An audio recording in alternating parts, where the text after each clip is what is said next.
Livre du prophète Ézéchiel, première partie. Chapitre 1.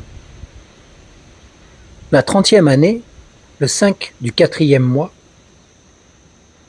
comme j'étais parmi les déportés près du fleuve de Kébar, les cieux s'ouvrirent et j'eus des visions divines. Le 5 du mois, c'était la 5e année de la déportation du roi Jéhoïakin. La parole de l'Éternel fut adressée à Ézéchiel, fils de Bouzi, le sacrificateur, dans le pays des Chaldéens, près du fleuve de Kébar. Et c'est là que la main de l'Éternel fut sur lui. Je regardai, et voici qu'il vint du nord un vent de tempête, une grosse nuée et une gerbe de feu, qui répandait tout autour une clarté. Il y avait comme un éclat étincelant sortant du milieu d'elle, du milieu du feu. Au centre, encore, apparaissaient 4 animaux dont l'aspect avait une apparence humaine. Chacun d'eux avait 4 faces, et chacun avait 4 ailes. Leurs pieds étaient droits, et la plante de leurs pieds était comme celle du pied d'un veau. Ils étincelaient de l'éclat du bronze poli. Il y avait des mains humaines sous les ailes à leurs 4 côtés, et tous les 4 avaient leurs faces et leurs ailes. Leurs ailes étaient jointes l'une à l'autre. Ils ne se détournaient pas en avançant, mais chacun avançait droit devant soi. Quant à l'apparence de leurs faces, ils avaient tous une face d'homme, tous 4 une face de lion à droite, tous 4 une face de bœuf à gauche, et tous 4 une face d'aigle. Leurs faces et leurs ailes étaient séparées par le haut. Chacun avait 2 ailes jointes l'une à l'autre, et 2 qui lui recouvraient le corps. Chacun avançait droit devant soi. Ils avançaient dans le sens où avançait le vent, et ils ne se détournaient pas en avançant. L'apparence de ces animaux avait l'aspect du charbon ardent. C'était comme l'aspect des flambeaux, et ce feu circulait entre les animaux. Le feu répandait une clarté, et du feu sortaient des éclairs. Et les animaux couraient et revenaient comme la foudre. Je regardais ces animaux, et voici qu'il y avait une roue à terre, à côté des animaux, devant leurs 4 faces. L'aspect et la structure de ces roues avaient l'éclat de la chrysolite, et toutes les 4 avaient la même apparence. Leur aspect et leur structure étaient tels que chaque roue paraissait être au milieu d'une autre roue. Quand elles avançaient de leurs 4 côtés et ne se détournaient pas en avançant. Leurs jantes d'une dimension formidable, leurs jantes à toutes les 4 étaient remplies d'yeux tout autour. Quand les animaux avançaient, les roues avançaient à côté d'eux. Et quand les animaux s'élevaient de la terre, les roues s'élevaient aussi. Ils avançaient dans le sens où avançait le vent, dans le sens du vent, et les roues s'élevaient avec eux, car l'esprit des animaux était dans les roues. Quand ils avançaient, elles avançaient. Quand ils s'arrêtaient, elles s'arrêtaient. Quand ils s'élevaient de la terre, les roues s'élevaient avec eux, car l'esprit des animaux était dans les roues. Au-dessus de tête de chaque animal apparaissait une étendue céleste qui avait l'éclat d'un formidable glacier et qui s'étendait au-dessus de leur tête. Sous cette étendue, leurs ailes étaient droites l'une contre l'autre. Et ils en avaient chacun d'eux qui les couvraient, chacun d'eux qui couvrait leur corps. J'entendis le bruit de leurs ailes quand ils avançaient, pareil au bruit de grosses eaux ou à la voix du Tout-Puissant. C'était un bruit tumultueux comme celui d'une armée. Quand ils s'arrêtaient, ils laissaient retomber leurs ailes. Une voix parvenait de l'étendue qui se trouvait sur leur tête. Lorsqu'ils s'arrêtaient, ils laissaient retomber leurs ailes.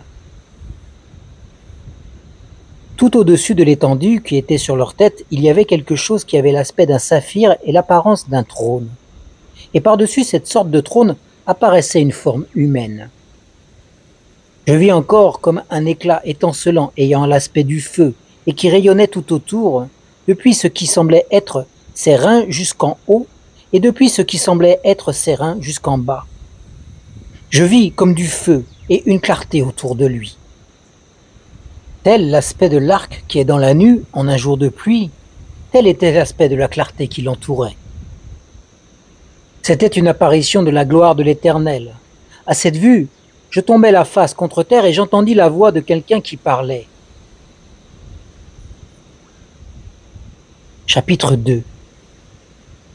Il me dit, Fils d'homme, tiens-toi sur tes pieds, et je te parlerai. Dès qu'il m'eut adressé ces mots, l'Esprit entra en moi et me fit tenir sur mes pieds, et j'écoutais celui qui me parlait. Il me dit, Fils d'homme, c'est moi qui t'envoie vers les Israélites, vers les nations en révolte qui se sont révoltées contre moi. Eux et leurs pères ont été criminels à mon égard jusqu'à ce jour. Les fils ont le visage obstiné et le cœur endurci. Je t'envoie vers eux et tu leur diras, ainsi parle le Seigneur, l'Éternel. Qu'ils écoutent ou qu'ils ne prennent pas garde, car c'est une famille de rebelles. Ils reconnaîtront qu'il y a un prophète au milieu d'eux. Et toi, fils d'homme, ne les crains pas, et ne crains pas leurs discours, car tu as avec toi des ronces et des épines. Tu vas t'asseoir sur des scorpions. Ne crains pas leurs discours et ne t'épouvante pas de leur visage, car c'est une famille de rebelles. Tu leur diras mes paroles, qu'ils écoutent ou qu'ils ne prennent pas garde, car ce sont des rebelles. Et toi, fils d'homme, écoute ce que je vais te dire. Ne sois pas rebelle comme cette famille de rebelles. Ouvre ta bouche et mange ce que je te donnerai. Je regardais et voici qu'une main était tendue vers moi, tenant un livre en rouleau. Il le déploya devant moi, il y était écrit en dedans et en dehors. Et il y était écrit lamentation, plainte, gémissement. Il me dit, fils d'homme, mange ce que tu trouves, mange ce rouleau et va parler à la maison d'Israël. J'ouvris la bouche et il me fit manger ce rouleau. Il me dit, fils d'homme, nourris ton ventre et remplis tes entrailles de ce rouleau que je te donne. Je le mangeai, et il fut dans ma bouche, doux comme du miel. Il me dit, fils d'homme, va vers la maison d'Israël et tu leur diras mes paroles. Car ce n'est pas vers un peuple ayant un langage obscur, une langue inintelligible, que tu es envoyé. C'est vers la maison d'Israël. Ce n'est pas vers de nombreux peuples ayant un langage obscur, une langue inintelligible, dont tu ne comprends pas les discours. Au contraire, si je t'envoyais vers ceux-là, eux, ils t'écouteraient. Mais la maison d'Israël ne voudra pas écouter, parce qu'elle ne veut pas m'écouter. Car toute la maison d'Israël a le front dur et le cœur obstiné. Voici que j'endurcis ta face, pour que tu t'opposes à leur face. J'endurcis ton front, pour que tu t'opposes à leur front. Je rendrai ton front comme un diamant, plus dur que le roc. Ne les crains pas, ne t'épouvante pas devant eux, car c'est une famille de rebelles. Il me dit, fils d'homme, reçois dans ton cœur et écoute de tes oreilles toutes les paroles que je te dirai. Va trouver les déportés, les fils de ton peuple. Tu leur parleras et, qu'ils écoutent ou qu'ils ne prennent pas garde, tu leur diras, ainsi parle le Seigneur, l'Éternel. L'Esprit m'enleva et j'entendis derrière moi le bruit d'une grande rumeur. Béni soit la gloire de l'Éternel du lieu de sa demeure. J'entendis le bruit des ailes des animaux battant l'une contre l'autre, le bruit des roues auprès d'eux et le bruit d'une grande rumeur. Un esprit m'enleva et m'emporta. J'allais, irrité et furieux, et la main de l'Éternel agissait sur moi avec puissance. J'arrivai à Tel Aviv, chez les déportés qui demeuraient près du fleuve de Kébar, et dans le lieu où ils demeuraient. Là je demeurai 7 jours, accablé au milieu d'eux. Au bout de 7 jours, la parole de l'Éternel me fut adressée en ces mots. Fils d'homme, je t'établis comme une sentinelle sur la maison d'Israël. Tu écouteras la parole qui sort de ma bouche, et tu les avertiras de ma part. Quand je dirai aux méchants, oui tu mourras, si tu ne l'avertis pas, si tu ne parles pas pour avertir le méchant de se détourner de sa mauvaise voie et pour lui sauver la vie, ce méchant mourra dans son injustice, mais je te réclamerai son sang. Mais si toi tu avertis le méchant et qu'il ne se détourne pas de sa méchanceté et de sa mauvaise voie, il mourra dans son injustice, et toi, tu sauveras ta vie. Si un juste se détourne de sa justice et fait ce qui est pervers, je mettrai un piège devant lui et il mourra. Si tu ne l'avertis pas, il mourra dans son péché. On ne se rappellera plus les actes de justice qu'il a faits, et je te réclamerai son sang. Mais si toi tu avertis le juste pour que le juste ne pêche pas, et s'il ne pêche pas, oui, il vivra, parce qu'il a été averti, et toi, tu sauveras ta vie. Là encore, la main de l'Éternel fut sur moi, et il me dit, lève-toi, sors dans la vallée, et là je parlerai.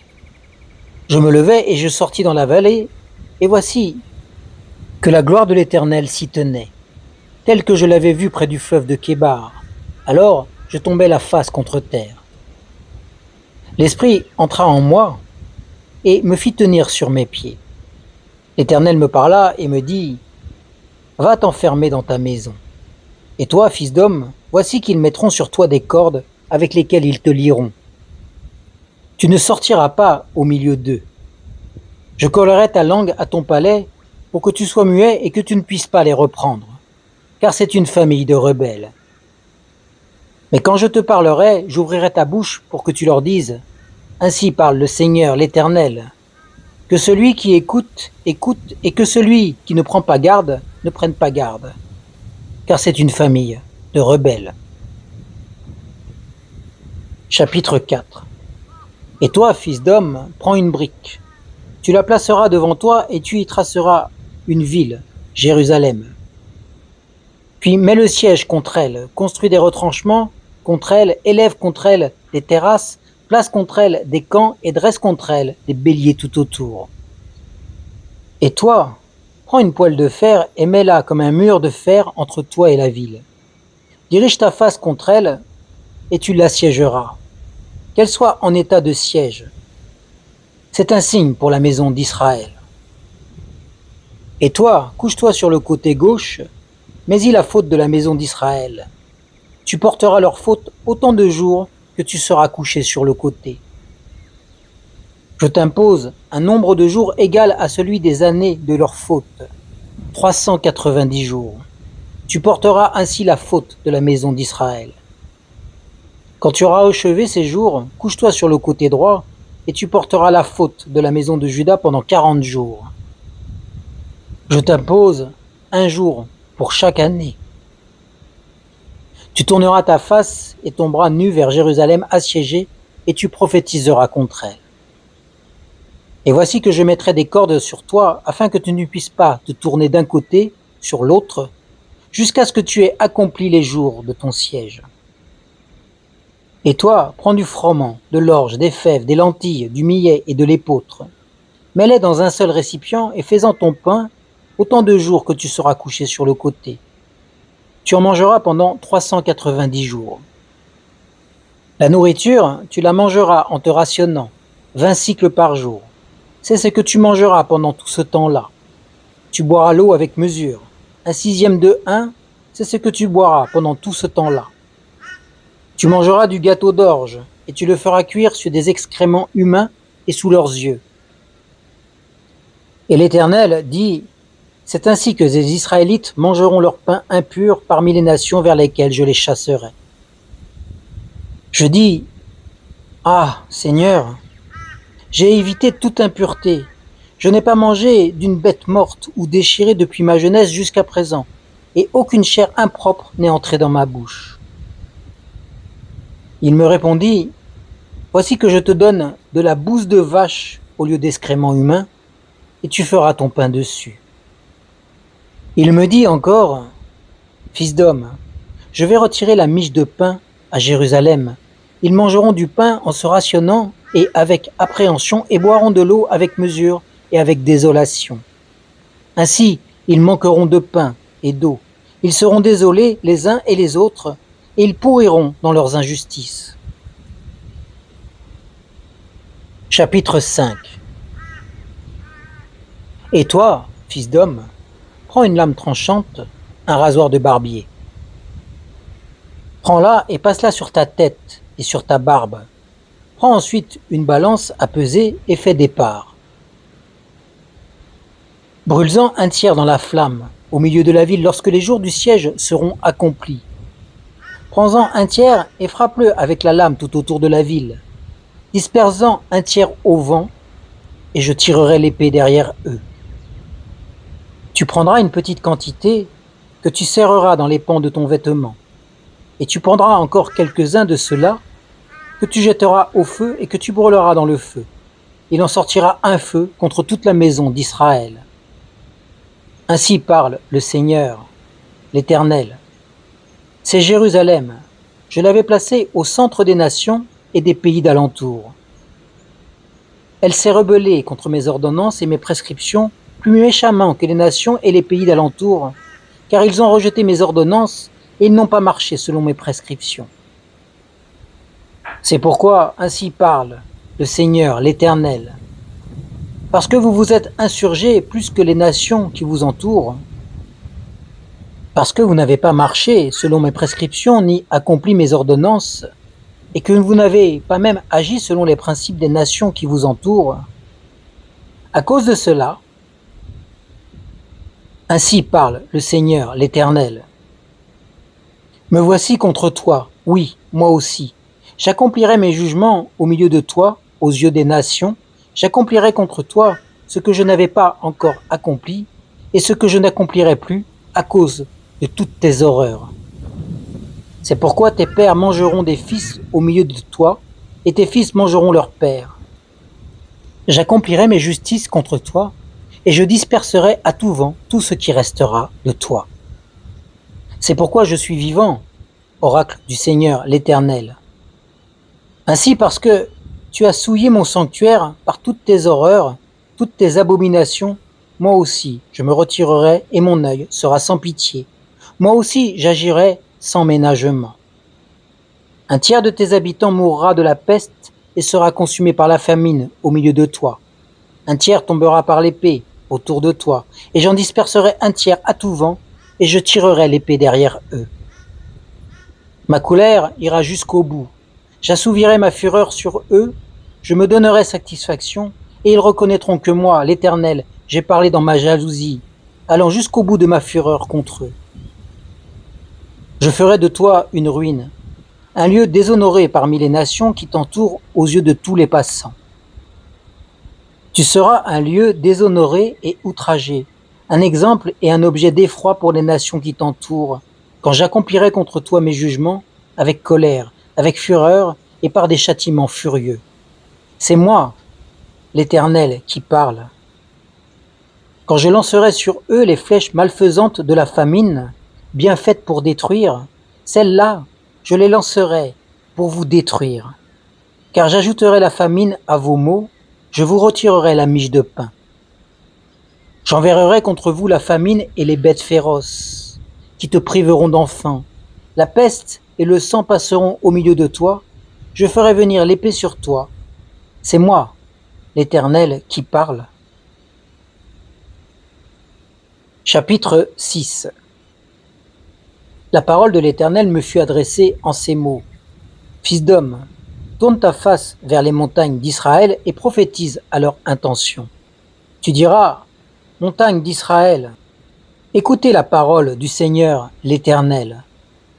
Ainsi parle le Seigneur l'Éternel aux montagnes et aux collines, aux ravins et aux vallées.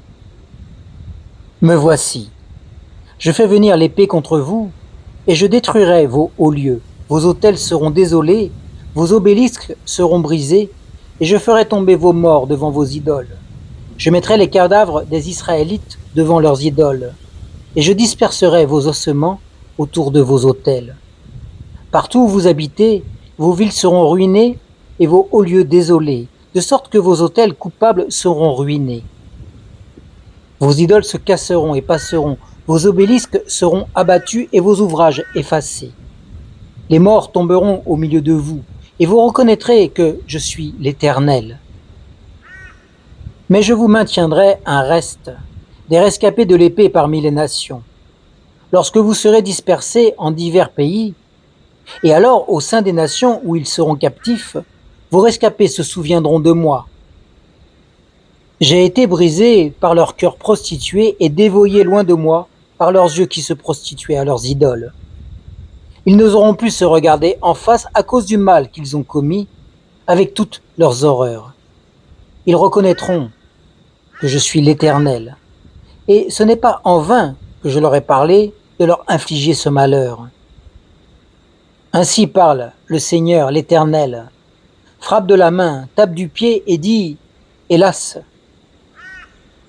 sur toutes les méchantes horreurs de la maison d'Israël qui tombera par l'épée, par la famine et par la peste. Celui qui sera loin mourra de la peste. Celui qui sera près tombera par l'épée. Celui qui restera et sera assiégé mourra par la famine. J'irai jusqu'au bout de ma fureur contre eux, et vous reconnaîtrez que je suis l'Éternel. Quand leurs morts seront au milieu de leurs idoles, autour de leurs autels, sur toute colline élevée, sur tous les sommets des montagnes, sous tout arbre vert, sous tout chêne touffu, là ils offraient des parfums d'une agréable odeur à toutes leurs idoles. J'étendrai ma main sur eux, et je rendrai le pays plus solitaire et plus désolé que le désert de Dibla. Partout où ils habitent, et ils reconnaîtront que je suis l'Éternel. Chapitre 7.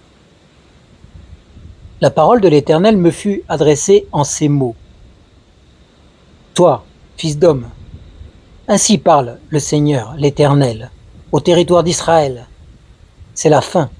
La fin arrive sur les quatre extrémités de la terre.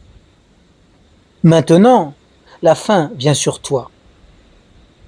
J'enverrai ma colère contre toi. Je te jugerai selon tes voies. Je te chargerai de toutes tes horreurs.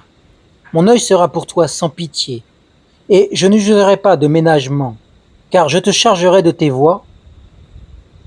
Tes horreurs demeureront au milieu de toi, et vous reconnaîtrez que je suis l'Éternel. Ainsi parle le Seigneur, l'Éternel. Un malheur unique, voici qu'il arrive. La fin arrive, elle arrive la fin. Elle se réveille contre toi. Voici, elle arrive. Il arrive, ton tour, habitant du pays. Il arrive le moment, il approche le jour, jour de trouble, et plus de cris de joie dans les montagnes. Maintenant je vais bientôt répandre ma fureur sur toi, aller jusqu'au bout de ma colère contre toi. Je te jugerai selon tes voies, je te chargerai de toutes tes horreurs, mon œil sera sans pitié, et je n'userai pas de ménagement. Je te chargerai selon tes voies, tes horreurs demeureront au milieu de toi, et vous reconnaîtrez que je suis l'Éternel, celui qui frappe. Voici le jour, voici qu'il arrive, le jour vient, le bâton fleurit, l'insolence s'épanouit. La violence s'élève pour servir de bâton à la méchanceté. Plus rien d'eux, plus rien de leur tumulte, plus rien de leur multitude. On ne se lamente pas sur eux. Il arrive le moment, il approche le jour. Que l'acheteur ne se réjouisse pas, que le vendeur ne prenne pas le deuil. Car l'ardeur de la colère éclate contre toute la multitude de la ville. Non, le vendeur ne rentrera pas en possession de ce qu'il a vendu, fût-il encore parmi les vivants. Car la vision contre toute leur multitude ne sera pas retirée, à cause de sa faute, nul ne conservera sa vie. On sonne de la trompette, tout est prêt, mais personne ne marche au combat, car l'ardeur de ma colère éclate contre toute leur multitude. L'épée au dehors, la peste et la famine au dedans. Celui qui est à la campagne mourra par l'épée. Celui qui est dans la ville sera dévoré par la famine et par la peste. Leurs rescapés s'échappent, ils sont sur les montagnes comme les colombes des vallées. Tous gémissent, chacun à cause de sa faute. Toutes les mains sont affaiblies, tous les genoux se fondent en eau. Ils se revêtent de sacs et la terreur les enveloppe. Tous les visages sont couverts de honte. Toutes leurs têtes sont rasées. Ils jetteront leur argent dans les rues. Leur or deviendra une infection. Leur argent et leur or ne pourront les délivrer au jour du courroux de l'Éternel. Ils ne pourront ni rassasier leurs gosiers, ni remplir leurs entrailles, car ce fut leur pierre d'achoppement et la cause de leur faute. Ils ont fait de leur orgueil de magnifiques parures, et ils y ont fabriqué des images de leur horreur, de leurs abominations. C'est pourquoi j'en ferai pour eux une infection. Je la donnerai en pillage aux mains des étrangers et comme butin aux malfaiteurs du pays, afin qu'ils la profanent. Je détournerai de ma face, et l'on profanera mon trésor. Des bandits y pénétreront, et ils le profaneront. Prépare les chaînes, car le pays est rempli de jugements criminels, la ville est pleine de violence. Je ferai venir les plus mauvaises nations pour qu'elles s'emparent de leurs maisons. Je mettrai fin à l'orgueil des puissants et leurs sanctuaires seront profanés. Le dénouement arrive. Ils cherchent le salut et point de salut. Il arrive, malheur sur malheur. Une nouvelle succède à une nouvelle. Ils demandent des visions aux prophètes, mais la loi fait défaut aux sacrificateurs et le conseil aux anciens. Le roi prend le deuil, le prince s'enveloppe de désolation, les mains du peuple du pays sont tremblantes, je les traiterai selon leur voie, je les jugerai de leur propre jugement, et ils reconnaîtront que je suis l'Éternel. Fin de la première partie du livre du prophète Ézéchiel.